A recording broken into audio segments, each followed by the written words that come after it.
Welcome on our third webinar. So this is the webinar where we will talk about flow controllers and selecting a right flow controller. Just to let you know that we recorded all of our webinars, previous two webinars on YouTube, so you can check them on our YouTube channel. My colleague Leon will post you the link to this YouTube channel. So after this webinar, of course, you can check also the other webinars. Yes. So yeah, today me and Rock will present this webinar. Also, at the end, there will be some special guests joining us and explaining something from his view for the flow controllers. So let's just start with the webinar.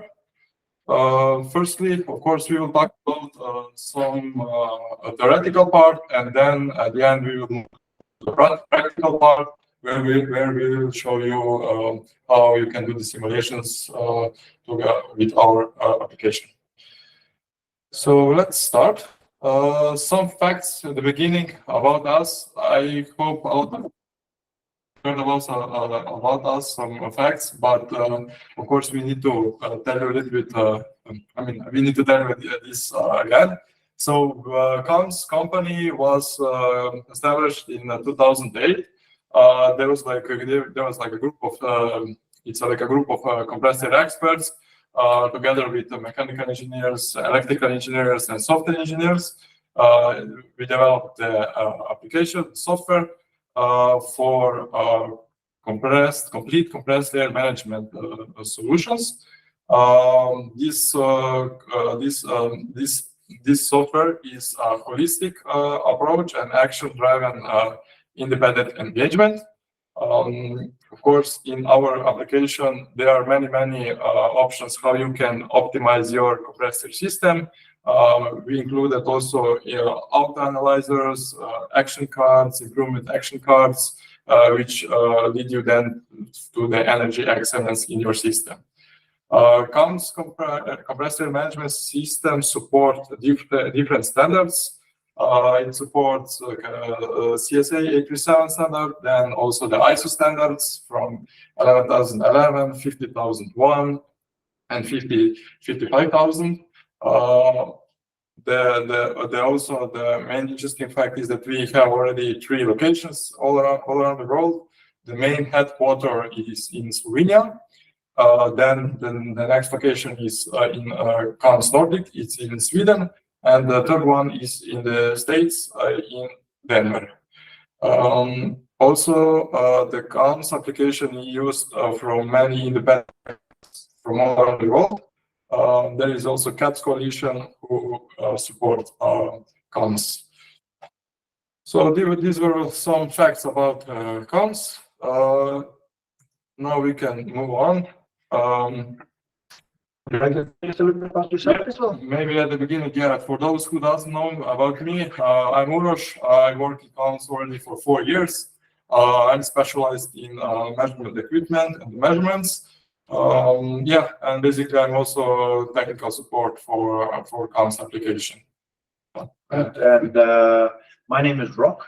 I've been in compressed air for the last 18 years. The last 10 of them at least working for CAMS. My background was in compressed air flow measurement, and then moved on to compressed air audits.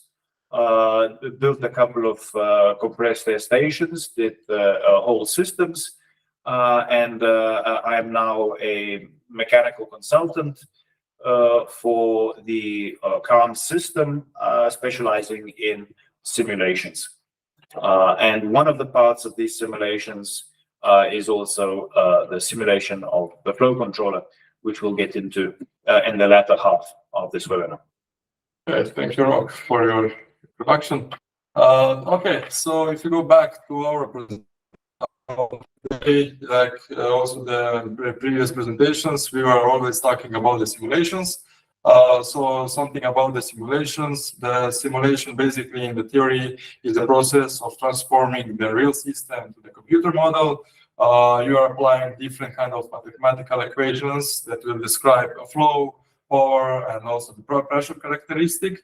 And basically with this powerful tool, you can optimize your system design, reduce your energy consumption, and also gain other also functionalities of your system.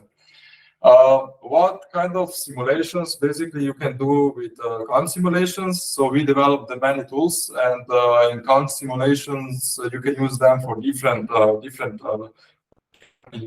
type of simulations. So firstly, you can use basically Kant simulation to understand your compressive system, how your system is working. I mean, how your compressor are working, and also other equipment. You can also test your equipment and verify your equipment with the simulations, so you can compare the theoretical values with your real values. Then you can create a digital twins. So that means that you can always make a twin and test something before buying, let's say compressor or some other equipment. You can compare with the real data. Then decreasing compressor demands. If you create new production lines, of course, you can simulate how this will affect in your system. Buying new equipment. And also the replacing old system with a new one. This is something what we will also talk in the next webinars, and also the setting and testing system and flow controllers. So today's webinar will be about the flow controllers, and we will show you how you can do this with Kant simulation tools. All right. So these are here. We developed in Kant software. We developed six-step approach how you can do this successful simulation. So we divided them on the first step, which will be create compressive model. In the first step, of course, you will do some system review. So these are basically some questions that you will need to check with your system, and you will answer to this question and get some kind of efficiency and reliability score of your compressed air system. And then, of course, you will receive what are the huge potential savings in your system. Then you draw here in this step also the piping and instrument diagram schematics. There is also a good tool inside where you can draw this. Later, Rock will show you. Then the second step is collect the data. So on this step, you need to collect the data with loggers. So you can have temporary or permanent monitoring options. With the temporary, usually when we are doing temporary measurements, we do, for example, for 1 or 2 weeks of measurements, and then with this data we do the simulations. But for the best insight of your system, we recommend to use permanent monitoring, because then you can know what is happening with your system through a whole year. The third step is selecting the simulation period. So basically, you need to choose which period represent your, let's say, annual profile of compressed air usage. So this means that you will choose right period with right flow, power, and pressure. Because if you choose wrong, let's say, period, of course, your data can be simulated in, let's say, some kind of not a good way. Then the verification of your model. In this fourth step, we are, of course, simulating your existing compressed air system with let's say, theoretical part of one. So you can then compare and verify your results with let's say, some kind of data sheets and the data that your manufacturers provide to you. The fifth step is comparing the results. So you can then run the many simulations with the data you have, and compare your system, also existing system with other systems, with other, let's say, simulations that you have. And then you can choose exactly the sixth step. You can choose which simulation is basically the best one. And of course, in this step, usually we recommend that you are doing this with compressor experts. Of course, if you are a compressor expert, you can do this by yourself. But and the sixth step, then you verify and validate the results you have. From there, of course, you can create a report and give this report to someone else to make presentations to some, I don't know, buyers who will decide then also together with you what is the best for your system. So to conclusion, 6 steps are important things that you need to follow and do to have a successful simulation. Okay. Here is just a short example. I want to let you know how you can collect the data with CAMS platform. So let's say on the left side, you have plants. Inside these plants, of course, you have some measurement equipment, compressor, a flow meter, special meter, and other equipment. Of course, everything is connected with our data lodgers through most common protocols, such as Modbus, analog protocols, to our lodger units. We have different lodger units for different type of measurements. Monitoring. We have small boxes and for bigger boxes, and for temporary measurements, they are like portable boxes which you can carry on from one place to another place. From there, all the data is transferred to our to the cloud with 4G connection. Then from the cloud, the data is shown on CAMS platform, where you can have different type of view.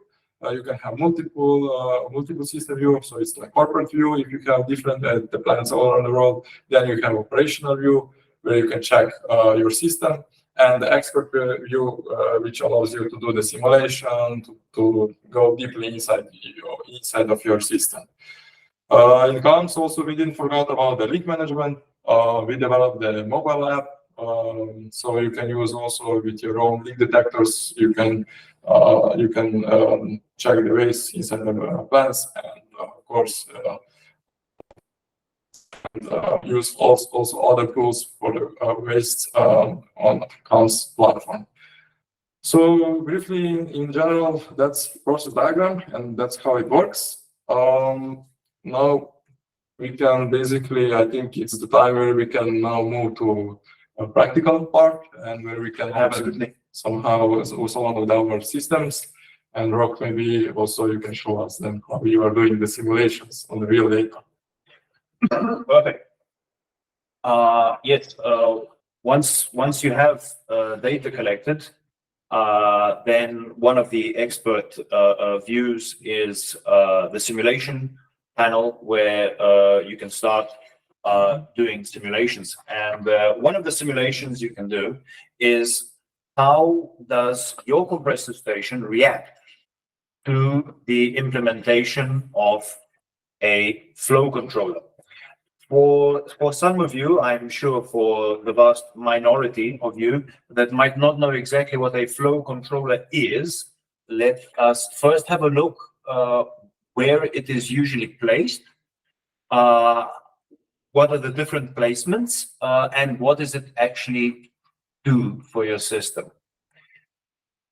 Here, this is a short view of a 1 week flow profile, together with the pressure at that time for 1 week of a plant in Western Europe, a paper manufacturing plant, not very large, quite specialized.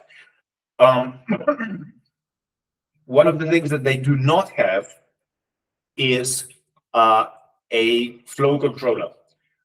They have 3 compressors running, a dryer, of course, a pre-filter, a dryer, drying down to actually -1 degree, So we'll have a look at that dryer, make sure it's not freezing up.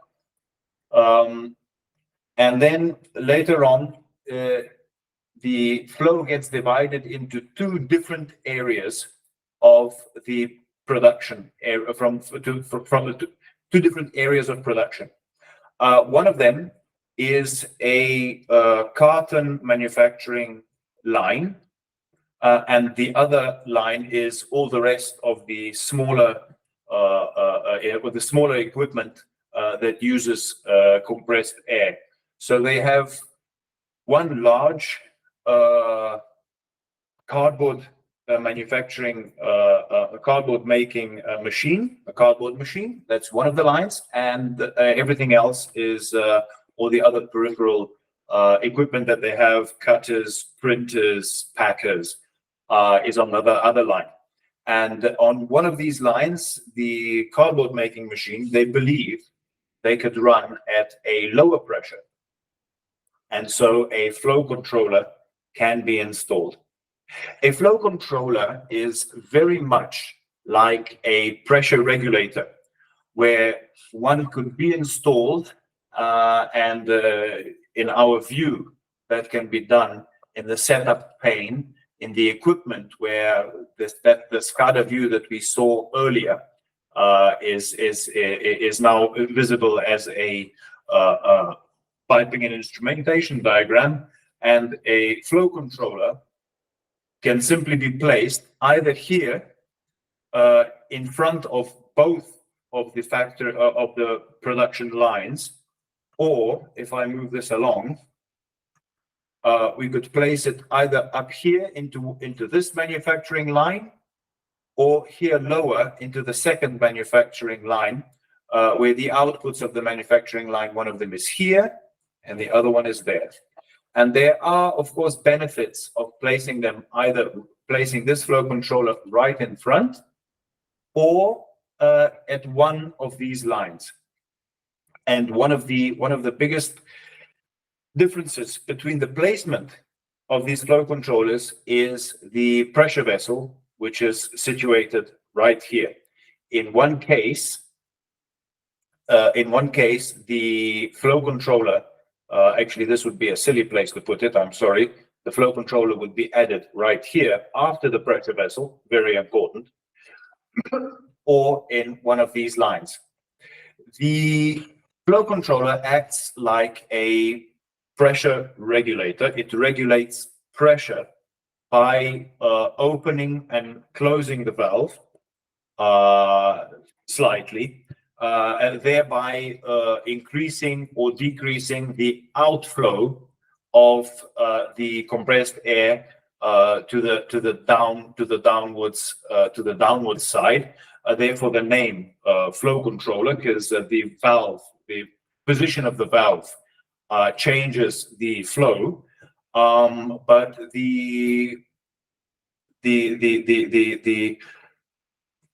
what it's measuring to work is the pressure. So it is set to hold a stable pressure, just like a pressure regulator. The biggest difference between a flow controller and the pressure regulator is that most pressure regulators on the market have a very large pressure drop across the regulator.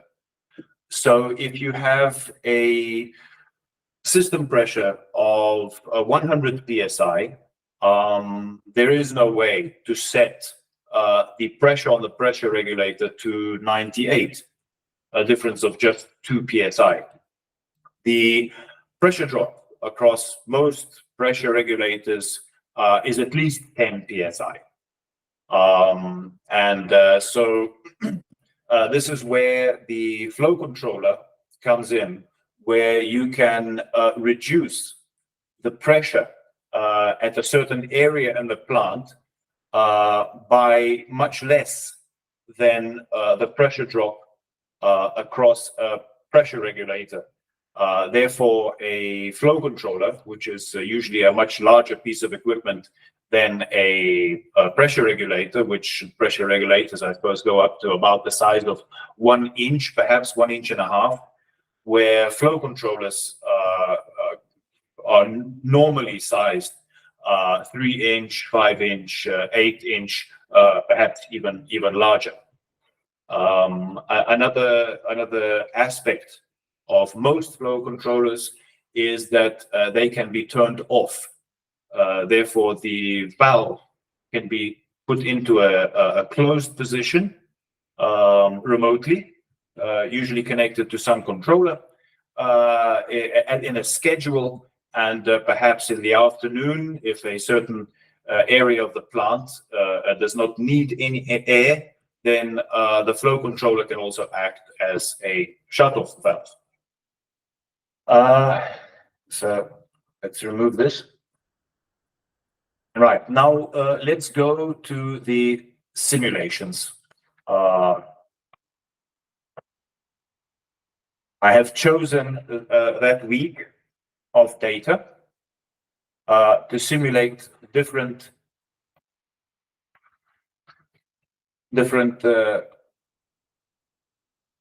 aspects, and perhaps we will show you one aspect of the flow controller and how it is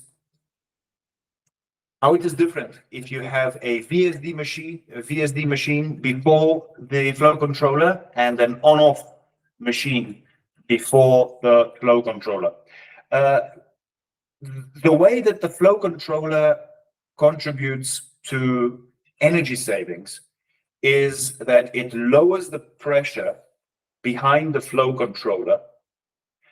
Therefore, all users of the compressed air after the flow controller will use less air due to the artificial demand of the equipment. Certain equipment, actually most equipment, will have a function of how much air it consumes, depending on the input pressure of the compressed air. And as you lower this pressure, the consumption of air from these from the equipment using the air drops. Therefore, less air needs to be created by the compressor station. And as less air needs to be created by the compressor station, of course, needs less power. Less power is where you get your savings. This is definitely on the plus, but flow controllers also create some negative effects. One negative effect of flow controller, which we will be able to simulate as well, if we go back to the SCADA, or back to our, let's say, piping and instrumentation diagram, there is a small difference, and depending on the size of your production, this difference can be quite large. The compressors are here on the left-hand side, and I would say this part of the diagram, drawn quite large, is inside the compressor station.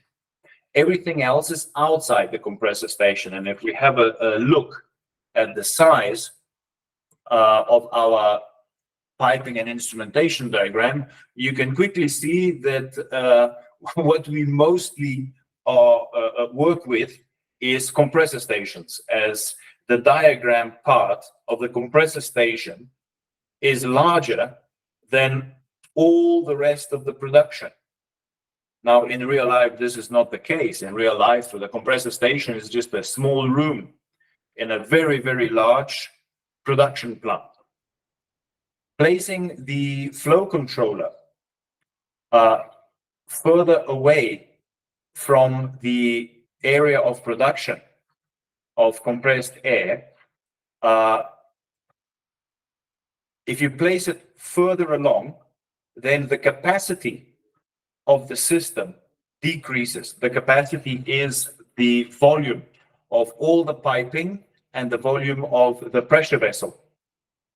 Placing the flow controller in an area right after the pressure vessel Okay, if you place it in this area, then the only capacitance for the flow controller to work is this pressure vessel and the piping behind the pressure, in front of the pressure vessel, if we're going this way, towards the compressors. In some cases, a lot of capacitance, a lot of volume of compressed air is behind the pressure vessel, especially in plants where they have multiple pressure vessels inside the plant as well. And as you put the flow controller after this pressure vessel, you cut off from the working of the compressors all the capacitance behind the flow controller. What this does to the control of the compressors is it creates an erratic control of the compressors, where a on-off compressor especially would push the pressure up higher at a rate which depends on how large the volume of air is after the compressor.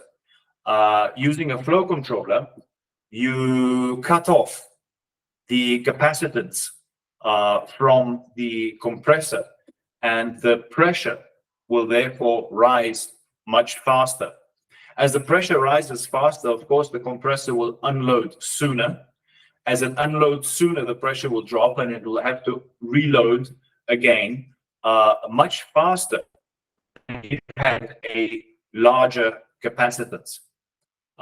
Depending on how much of the capacitance you cut off with the flow controller, it sometimes happens that the addition of the flow controller, even though you get savings from the drop in flow requirements because of the pressure drop, you create a higher demand of electric energy because of the very fast cycling of compressors, especially if they are on-off compressors. It is therefore possible to create a system with a flow controller where the flow controller is detrimental to the energy usage of the compressor station, and of course no savings are achieved in that case. Simulations of such systems are quite necessary, and we will play a little bit with the simulations and show you that in certain cases we can get nice savings, and in certain cases the savings actually disappear and the flow controller could actually cost you. So the flow controller is not something that you just add into the system and it will generate savings automatically, but some thought must be put into it, and these simulations really help. So let's now go on to the actual simulations and simulate a couple of different scenarios, and we will see which one of these simulations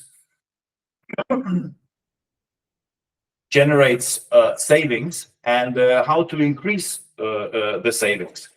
As you will see, the difference in energy demand is not extremely large. We have created this simulator to be quite conservative. So there are cases where the savings are larger, but it certainly gives you an insight into what to look out for when placing a flow controller. Let us go into this system, have a look at how we have set it up. We have now entered into a simulation pane where we enter in which flow we are going to use. The flow that we are going to simulate is the system flow, and this is the profile that we can see of the system flow. We have the possibility of also manipulating the system flow, but for our purposes, there is no need for any manipulation. We're going to simulate the exact measured flow that we from the plant. We then enter in. This is the part of the flow controller. But before we get into the flow controller, we first enter in the compressor that is going to be used to match our flow demand. We enter in. I will just add a new compressor quickly, where we can fill the data from a database where we have many hundreds of different compressors. You can select by manufacturer. You select the compressors that are in your station, or if you're just doing a study, you can select any other different compressor, which is what I did. I selected one compressor of 75 kilowatts. So the maximum power is 83 kilowatts, and at 83 kilowatts, it has a fully loaded flow of 13.5 cubic meters per minute. As you see, it is a VSD. So we have a table of the power usage and the rated flow at the operating pressure, which is 7.5 bar. We are using just a local controller. That means that the compressor is controlling itself. There is only one compressor in this case, and so we've set up a set point pressure of this VSD unload pressure at 8 bar. And then we enter in the system capacity, which is 10 cubic meters. Then the next step is to add a flow controller. To add the flow controller, we first have to add the pressure at which the pressure that we are going to compare with when doing our simulations. So the measured pressure at this flow is in this channel, which is the system pressure. We enter in the percent of unregulated usage of the plant. As I mentioned in the beginning, most equipment uses more air if the pressure is higher, but not all equipment does this. Some equipment does have their own pressure regulator, and they are regulated down to some low pressure, perhaps, even lower than the pressure of the flow controller is going to be set at. And these will not have the effect of a less flow with a lower pressure. And I've estimated that the unregulated use is 50% of all the equipment. 50% of this flow profile is affected by pressure, and 50% of it is not. If you know for a fact that most of the equipment in your plant does not have a pressure regulator, or that most of the pressure regulators have been opened up fully by the equipment operators, which is quite common, not good practice, but quite common, then most of your equipment will be unregulated, and you can, without any problem, change this number to 100.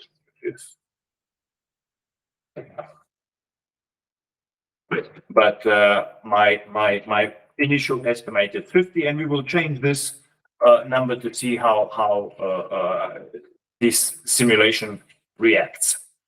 Okay, we now have one more important thing in our flow controller, and that is what is the supply side capacity. The capacity of the whole system without the flow controller is 10 cubic meters. That is the sum of the volume of the pressure vessel and all the piping in our production system.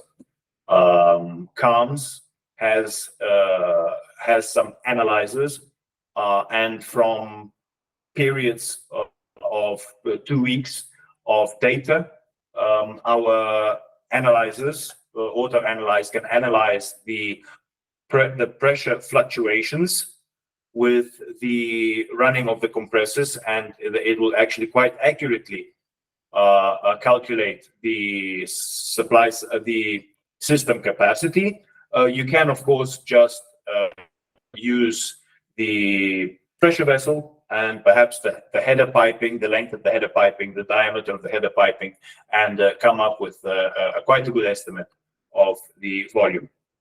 Depending on where you put the flow controller, it may cut off some of this capacity. In this case, I have entered in that it does not cut off any of the capacity. Just so we can see how that affects our simulation. We have now entered in all the data necessary. We can save the data, and we have saved this as simulation number 1, and we can run this data. And for a week or so of data, the simulation calculating many different variables once every second usually only takes less than a minute. In this case, it probably took about 10 seconds to do the calculation. And this is the simulated data. Not a single point here is calculated, is measured. These are all calculated variables from the simulated data, from the digital twin, except for the flow, which is our input variable. And so that is the flow profile that we asked to simulate. In this simulation, we get an energy usage of 27 megawatt hours per year if the annual operating hours, this is where my mistake was. So 271 megawatt hours yearly at an annual operating hours of 6,000 hours per year. And of course, if we wanted to calculate how much this costs us, we enter in the electricity cost. In this case, let's say $0.2 or euros per kilowatt hour, and we will calculate a yearly cost for running this for the electricity. This compressor station, which only has one compressor, at 54,000 euros or whatever your currency may be. This to make so let us now try to simulate, and I will do this by changing this simulation down here so we can compare it to the first simulation. I have many simulations done already. And let us change a couple of things. The first thing we can do is what happens if we don't have a flow controller at all. So we will put the flow controller away. Everything else we will leave exactly the same, and we can name this. We can name this simulation. We will name this simulation number 2. No flow controller. And we can save this as a new simulation. We have a look where we have, there we have it. Simulation number 2, no flow controller. And I will move it up so I can compare it directly. Here it is. With these arrows, I've moved it up. And we can now run the simulation. Should take no more than a couple of seconds for the simulation to simulate a whole week of data. And there it is. This is the simulation with a flow controller. This is a simulation without a flow controller. And as it being a VSD, we do not see a lot of cycling of the compressor, as this compressor is not a cycling compressor, it is a VSD compressor. But we can have a look at the details of the difference if I press this button here, which will now give me a comparison to all other simulations that we have done. So here we have set everything at the 0, and comparing, I will close this up so we can see it on the same,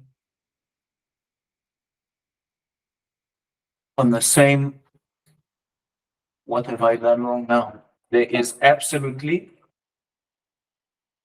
no difference. Have I found a bug in the system? I hope not. Let me redo this simulation. Let me redo this simulation. Oh, I don't have a flow controller. You deleted. Did I? Basically. Did I really? Oh my word! Oh, I'm so sorry. Okay, let's go back. I deleted. Oh my! I can. All right. So I have what? 2 simulations of the same thing.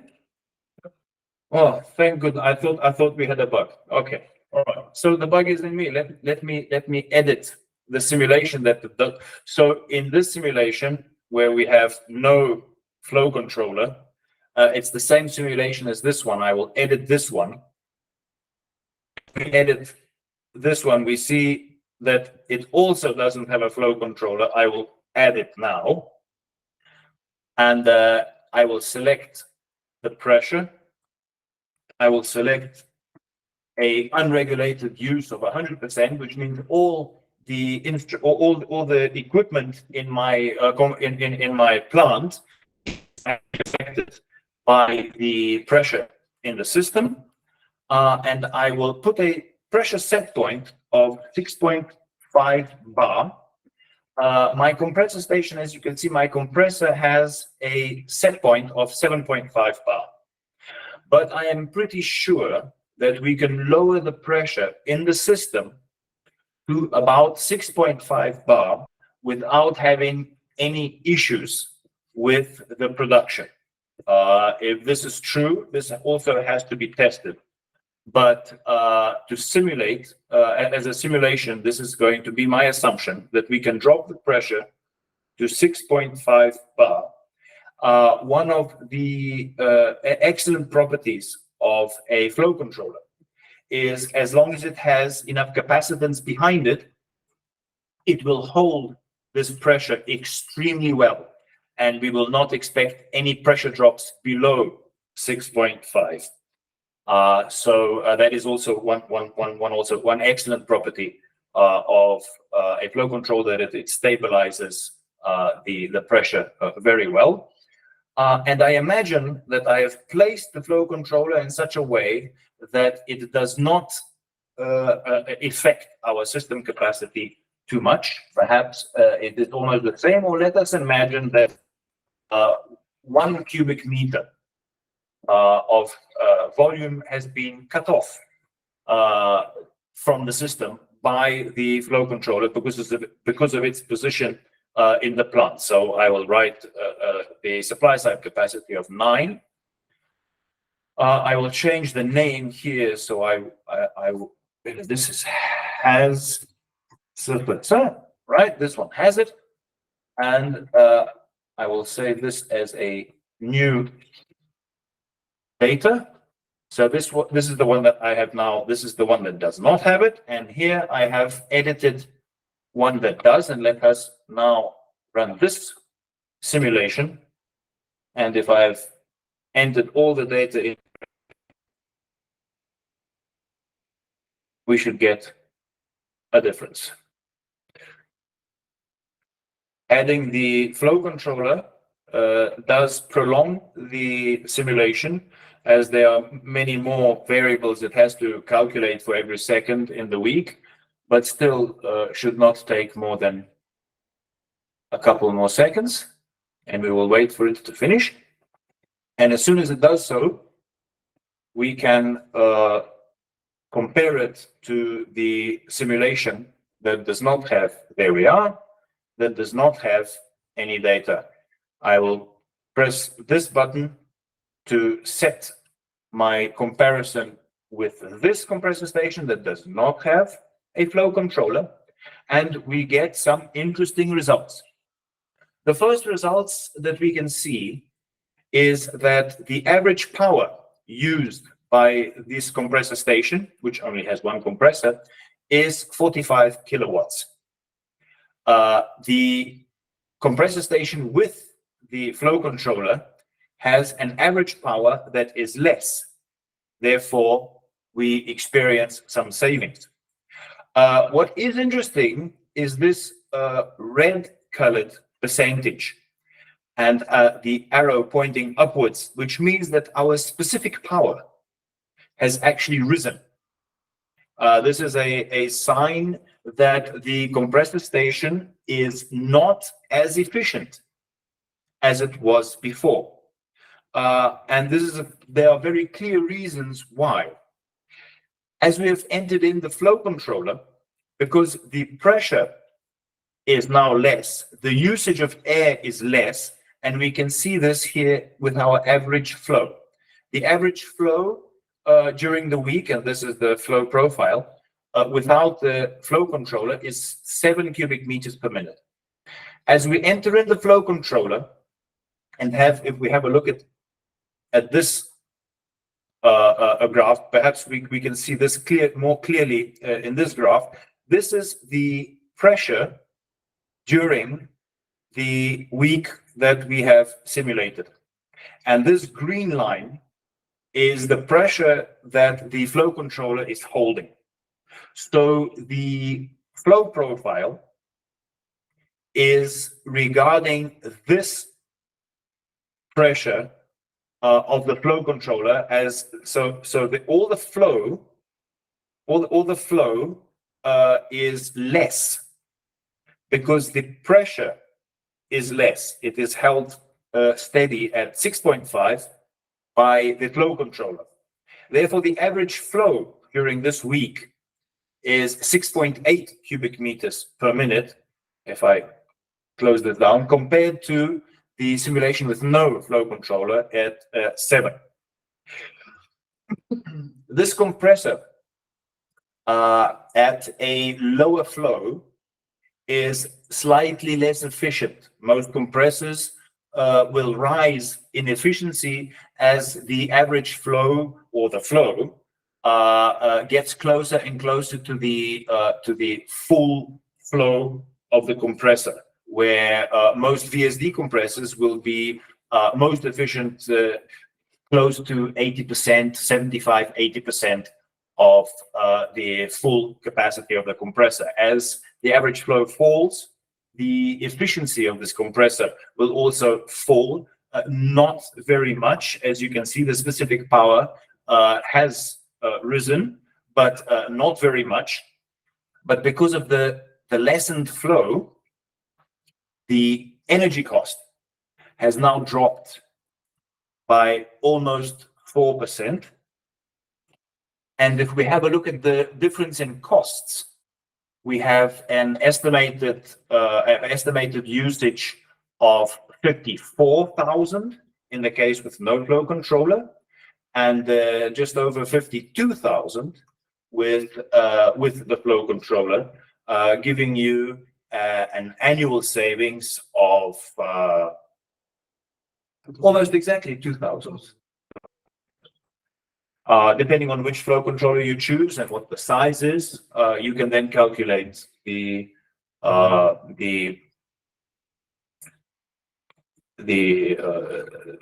simple payback of such a flow controller. I hope I will not go too much over time. I would like to show you another set of simulations. This is a set of simulations using a VSD, and I would like to, if possible, quickly try simulations with the on-off compressors. I have done them already ahead of time. I've done them ahead of time, and perhaps without opening them, not to waste anybody's time, I will try to explain a little bit. This simulation is a simulation without a flow controller, but using two compressors, both of them on off. The size of the compressors is 45 kilowatts, two 45 kilowatt compressors running on off, and I will just run this simulation, shouldn't take too long. So we have a look at the profile of the power, which is completely different to the profile of the power of just the one VSD. And just for interest, we've also used a simple controller to control both of these compressors, holding again steady at 7.5 bar, which is the average pressure of the compressors. As you can see, total. Oh, did I close it? I'm so sorry. No, I haven't. Different to the flow profile of a VSD compressor, which follows the flow very nicely. With the on-off compressors, we have this diagram, which is quite usual for two on-off compressors running in the system. One of them is colored in red, and the other one is colored in amber. In this exact system, with both of these compressors, I now I add a flow controller. Adding the flow controller, setting the flow controller to 6.5 bar. So what is that? 14 psi below. 14 psi below the running of the compressors. I get a worsening of the specific power as the flow drops. We have more unloaded time of the compressors, which raises the specific power, which is negative for our savings. But because the flow has dropped substantially from the average of 7 down to 6.9, 7.1 to 6.9, we do have a tiny savings. Not very much, 1.3%. I then went to make a different simulation of the same flow controller running at the same pressure, but the placement of the flow controller is such that I have cut off half of the system capacity of the plant together with the compressors. What this does is it starts to affect, if I will have to run this simulation, or perhaps not, maybe I could just show you here. The number of loads and unloads of the compressors, which is written here, has increased dramatically as let's say, the size of the pressure vector has decreased. The capacitance of the compressor, the capacitance of the compressed air system, because of the placement of the flow controller, has decreased, which destabilizes these compressors. The specific power therefore rises so high that it will raise all the savings that we wished for. The way to fix this is either to choose a VSD compressor, which can accommodate a smaller system capacitance much better, or we could raise the system capacitance back up to meters, which is what it was before. And by doing that, instead of having a specific power that is compared to without a CFC 3% or almost 4% worse, we only get the 0.7% increase in the specific power, and therefore an energy savings of not very much, but of 1.3%.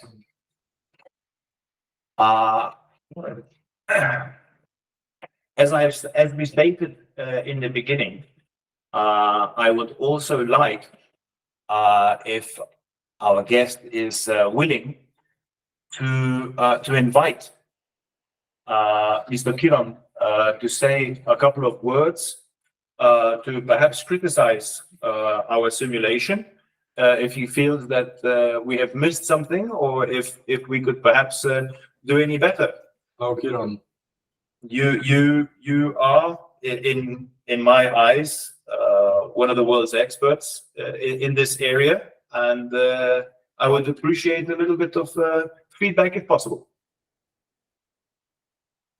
Thank you, Rock, and good evening, everybody. I was very happy to watch the simulation, and Rock has done very good job in a very limited time, because there are enormous opportunities, and I'm sure that Calms will further build up this simulation for many more situations, like multiple branch flow controllers, single flow controller.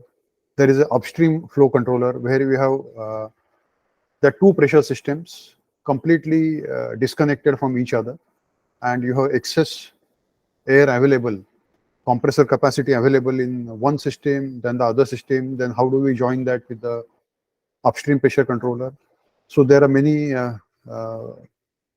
more opportunities to develop the simulator, and of course there are a lot of differences we have seen in 40 bar systems, as well as 4 bar systems and 7 bar systems. And of course the type of compressor, like Rock explained the difference with variable speed drive and with fixed speed compressor. And many a times it happens that putting a flow controller only in one branch and leaving the other branch with uncontrolled, without the flow controller, does not give much impact, because all the air that you save on the upstream side of the flow controller gets lost into the other branch. So there are so many complexities with the flow controller, and sometimes we feel that, okay, flow controller is not only an equipment to save energy, but it can be also a tool, because when we fix a flow controllers, we find that the pressure we set, say for example here 6.5 bar, if some of the equipment don't work, then we are able to fine tune the system. We are able to find the exact pressure drop in the branch line, the filter, in the some of the pressure regulator, some heavy leakage, and we are able to fix that. So the flow controller goes beyond its value as just an equipment, but also serves as a tool to save more and more energy. And I'm sure he has taken the energy saving simulation at very conservative estimate. Sometimes we talk of two estimates. One is the potential energy saving or a projected energy saving in a project, and a guaranteed energy saving. So I think he has taken a conservative approach, and he's talking everything of the guaranteed energy saving. That means you are definitely going to get this minimum 3.5%, 4% saving. But we have seen over my experience that we get saving as high as 25%, 30% in a very inefficient system, and could be as low as 5%, I think, which is very also conservative. And that translates into huge amount when the systems are large. So it's a good opportunity for me to participate, interact with you, and I'm sure I work more closely with Calms and Rock, and we can develop the simulator, so you can beforehand you can see the results, what is going to happen, and have more flexibility in selection, addition of multiple controllers, and that's a good presentation. Thank you, Rob. Thank you very much, Mr. Kiran. Yes, this has been a learning experience for us in Calms. We had come across the flow controllers many times, and the stability that they give to the system is enough that the customers will buy it just for the stability. So there are many great properties of these flow controllers, not only the savings. Using this first estimate simulators, we have now got quite a good insight into where we can place the flow controller and which flow controller to increase the potential savings, and what pitfalls we should look out for. But we have not gone as far as you, sir,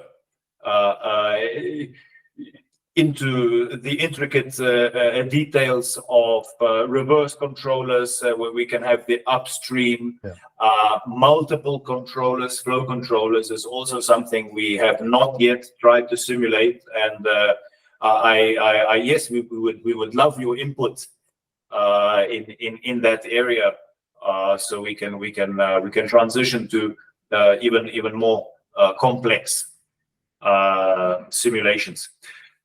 We've gone a little bit over time. Thank you again, Mr. Kiron. I would like to open up to questions. I realize that perhaps this topic is quite complex.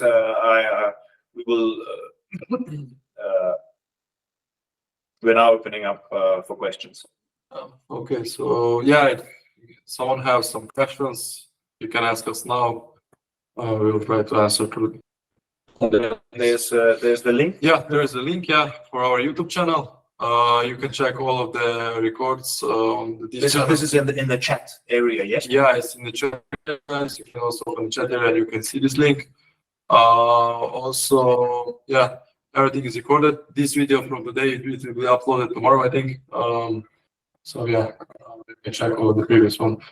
But in this stage, if there is no questions, I would like to also to invite you to other webinars. So we have 2 webinars. Sorry, I'll just share screen so you can see what I'm talking about. So we have the last webinar, and the last webinar is next week at the same time, at 3 o'clock Central European Southern Time. The topic is selecting the right receiver. So this is on the 14th September, and then we have, and the last webinar, which will be for really advanced users. Also, you guys can join. It will be, we will also invite some guests, and we will talk about new compressor station versus old one. And this one will be also on the 21st September at the same time, so 3 o'clock afternoon, Central Eastern European time. So that's it, I think, for today. Thank you again for this opportunity to have this webinar. It's great. The third one, and I hope we're getting better. Yeah. Each one's getting better. I'm really good about them. And thank you again, Mr. Kiron. Yeah. And thanks everyone for attending this webinar, and see you. Okay. Yes, Mr. Leon. Oh, I'm sorry. I thought Mr. Leon. You see, just. Oh, I see. Excellent. Okay. Well, thank you very much. Thank you. Bye-bye. Okay, thank you. Thank you.